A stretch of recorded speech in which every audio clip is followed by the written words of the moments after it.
This film was made as part of the Common Cause Research Project, which aims to understand how universities and Black and minority ethnic communities build collaborations.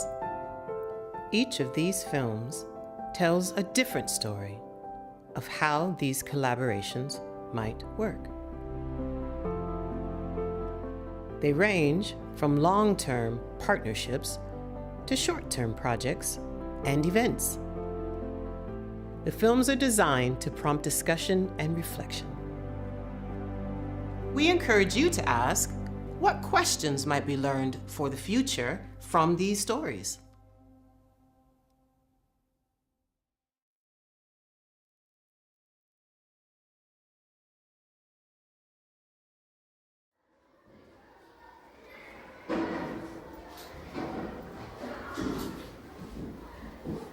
What I'd like you to know about me? Using creative arts to enable unaccompanied young people from an asylum and refugee background to explore their changing identities. So the young people that I work with come from a variety of different backgrounds, but the one thing that they have in common is that they are all unaccompanied young asylum seekers or refugees between the ages of 16 and 19. Because I come from a theatre and education background, I'm used to working with teachers and with a lot of creative methods, so looking at interaction between people, looking at what the creative arts do to people interacting with each other. This is a specialist programme that we run here, which is the only one of its kind in Scotland. It started really as a response to the fact that we were getting more and more young people, unaccompanied young people coming here, and an adult ESOL class just wasn't going to fit their needs. The project, what I'd like you to know about me, was part of a bigger project which researched the role of the arts in intercultural and multilingual contexts. And Lynn's classroom was one of these contexts, one of the case studies of that big project. This group of young people are asked constantly to tell their stories. Usually it's their story of migration, where they started their story from, where they started the journey, who was on the journey with them, the family members, everything about them. They're asked that by the Home Office, they're asked by social work, and they're asked by other agencies that work with them. And this project is an attempt to really give back the power to those young people so that they can choose what aspects of their story, both the past story, the present story, and possibly the dreams of the future, they can choose what parts they want to share and what they want to explore using creative arts.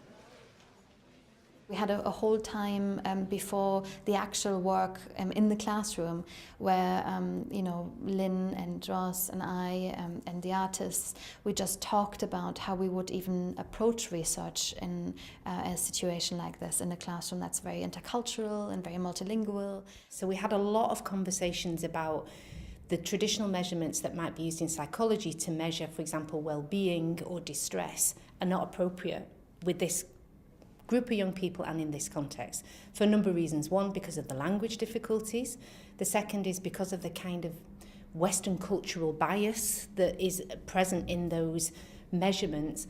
So a lot of the conversation that we had, the initial conversation, which was over quite a number of months, was about how do we find new ways of working here that mean that the researchers get a real understanding of what this group are living, what's their living experience, and how can it be reflected in a way that means that people outside of it can understand it. Collaboration for me in this particular context, I think, meant also to listen very hard to Lynn's expertise, because she really is the expert here. She is the teacher. She knows the students. She works with them every day. She's the mediator between us and the students. She is the translator. The way that I approach things is partly to do with training, but it's also intuitive and experience over many years.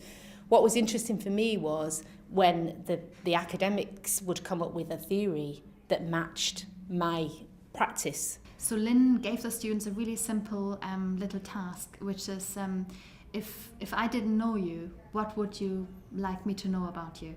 And obviously, you can't fit identity easily into a little shoebox. So I kind of see this as a reference to, how difficult it actually is to talk about your identity. Lynn's classroom was a really rich research site. The students were fantastic.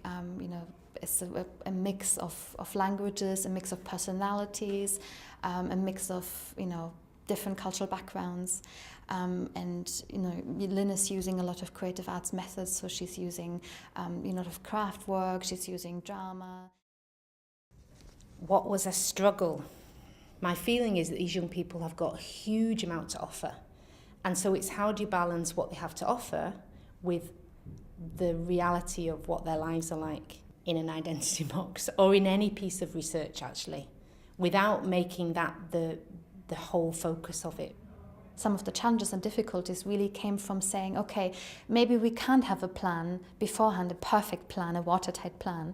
But what we can do is we can immerse ourselves in the situation. We can get to know the students. We can get to know Lynn. We can spend time in the classroom. We can spend time, joining them in sort of outdoor activities.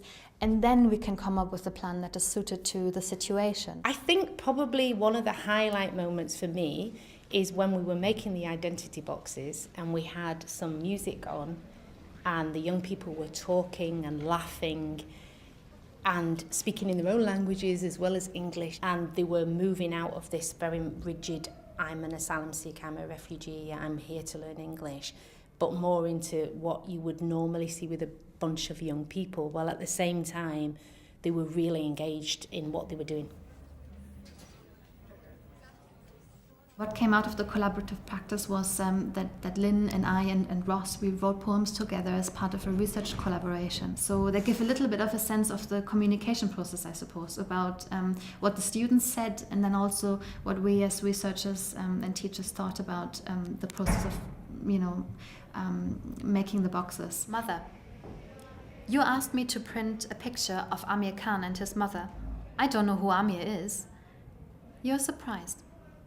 But explain patiently to me about the man on the printed glossy photograph. This young man, yes, he is an asylum seeker in the UK and has come from Iran, and he's Tehrani, and he speaks Farsi and so on. But more than that, he is a boy who misses his mom very much, and that's also part of his identity. Did the dynamic change between you and the other collaborators? Yeah, I think it did, particularly with Katia, because she was the person that I worked mostly with. So as I got to know her and she got to know me, and she came in and observed the class and did different things with the class, I think it became easier for me to see that her intentions were particularly how can I put that, were the intentions that I wanted her to have, in the sense of she wanted to build a relationship with the young people. She wanted to make the work open and explicit in what it was going to be used for, so that the young people were fully consenting to everything. Do you have a question you'd like to ask Lynn? Question. I'm curious where she sees her program in 10 years. So I would like her to sketch out sort of an ideal scenario if money and people resources weren't an issue. What was missed? I think the biggest thing for me is this activity that we researched was valuable in itself, and I would have done it anyway. What was missed is maybe the potential to think about how could that impact other young people in the same situation as this group.